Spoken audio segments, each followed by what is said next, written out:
So, the recently proposed European Super League caused such a stir that man like Boris Johnson had to get involved. And he wasn't alone. Politicians, pundits, journalists, fans, players, almost everyone condemned this attempted football coup d'etat by Europe's biggest clubs, who in a greedy attempt to make more money, basically tried to suck the soul out of football. I'm disgusted, absolutely disgusted. I'm disgusted with Manchester United and Liverpool most. I mean, Liverpool, they pretend, you'll never walk alone, the people's club, the fans' club. Manchester United, 100 years, born out of workers around here. And they're breaking away into a league without competition that they can't be relegated from. It's an absolute disgrace. But the good news is, football's Legion of Doom has fallen like a pile of dominoes, and it seems that football is still safe for now. So what was the European Super League? Who were the main driving forces behind it? Why was it a bad idea? Why was there a football war going on? And who will prevail?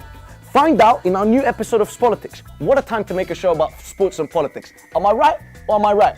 Also, take this moment to please subscribe, like and comment.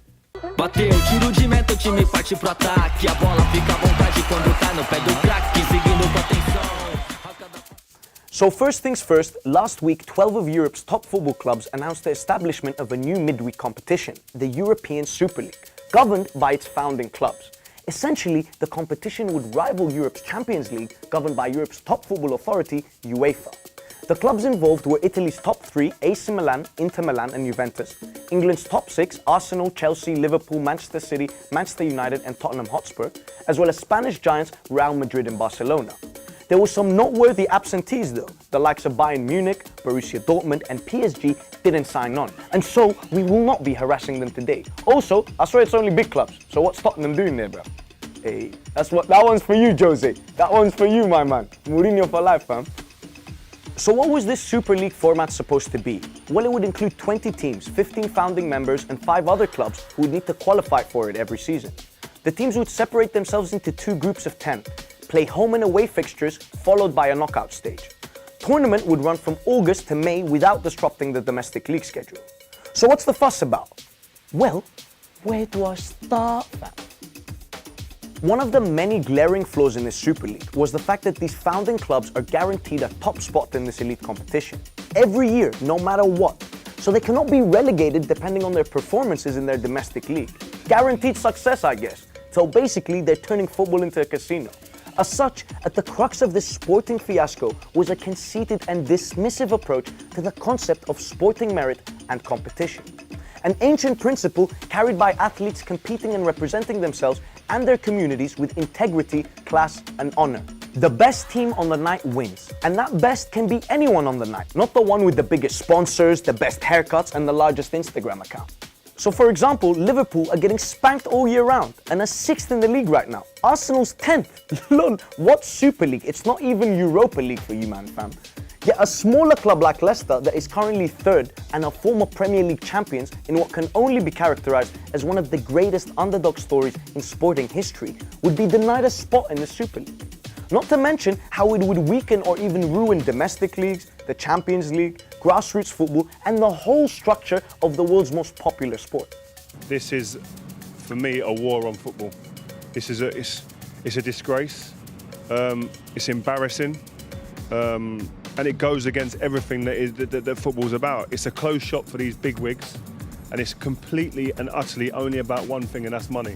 The rich getting richer, and the others not even being considered. There's no consideration for the history, for the people at the different parts of the pyramid below the top teams that they're trying to separate with. It's a disgrace, I can't believe it. How they've got the audacity to do it in the climate that we're in at the moment with the pandemic around the world, people struggling on the streets, people struggling all over the world. So why would Europe's top club owners and CEOs do this without considering fans, players, coaches, or anyone really? Well, it's obvious, mate. It's because they're wallies. Idiots. Bloody idiots. I'm joking. It's all about the money, bro. It's literally all about the money. So the main catalyst for this decision has been the corona pandemic and the immense money losses that clubs have had to take. In the age of super signings and high wages and global stars like Messi, Ronaldo, Neymar, Mbappe and Haaland, clubs have made the argument that they need to generate more funds. To give you an idea of the numbers, Manchester United, for example, can have a good year in the Champions League and make around 40 to 80 million pounds.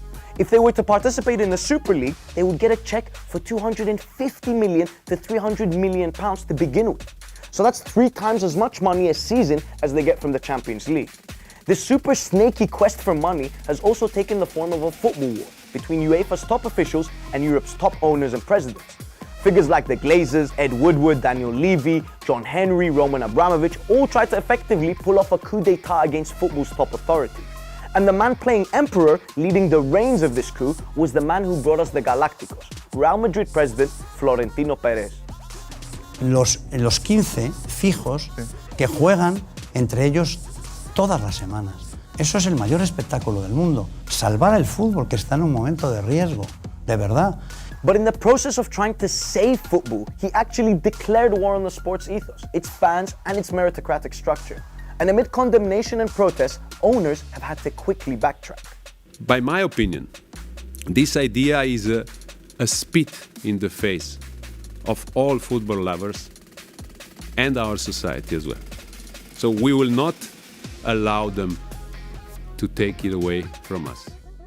But still, this isn't the whole story. The Spanish football emperor is still not done with his plans. Perez has been defiant in the face of this reaction and has maintained that the Super League will happen and has not shied away from criticizing UEFA. La UEFA es un monopolio, debería ser más transparente, debería saber por qué dicen esas cosas, porque nosotros lo que queremos es mejorar el fútbol. Look, he does have a point. They do need to be more transparent. We've all seen the corruption and the wishy-washiness of the suits in Switzerland, who have declared a sort of football dictatorship across the lands. And it's not changing. Shortly after the Super League announcements, UEFA announced its own new proposed Champions League format, which the players, coaches, and owners are not happy about, because it will keep adding more games, more disruptions, and not the necessary financial benefits for these clubs. Yes, the Super League is off the table, good, very good, but the new Champions League is now not that you think, oh great, what's that? Let's just do that. I don't like it because there are 10 games instead of 6. I have no idea where we shall put them in. And then you will see what happens then. Then maybe the UEFA will ask for the cup competition gets cancelled in England or whatever, or that we have 18 teams in a league and stuff like this. You tell that the Premier League, then they say no way. The only people who will never get asked are the coaches, the players, and the supporters. And so UEFA is not saving football either, not at all. Every football fan has a story and memories about the game. I grew up on Brazil's Joga Bonito, chasing a ball on the concrete streets of my neighborhood, trying to do keep-ups all day on the beach, and waiting patiently every week to watch the Champions League, dreaming of the day I see my country in the World Cup. And as a fan, I don't mind if Haaland stays in Dortmund, or Mbappe stays in PSG, or if Messi stays in Barcelona, or like Zlatan said, if Cristiano goes back to Sporting. This ain't Street Fighter or Tekken or even tennis. This is football, fam. Football. We don't need super teams and super leagues and games every day. We want competitive football, where the underdogs always have a chance and something to gain. It's that unpredictability that makes the football streets, the stands, and the chants magical. The fans and players must prevail, because without them, there is no football. In the words of this absolute legend, Gary Neville, we need independent regulators. We need the players, fans, and coaches more involved in decisions. People who really love the sport, not just people who want to profit from it.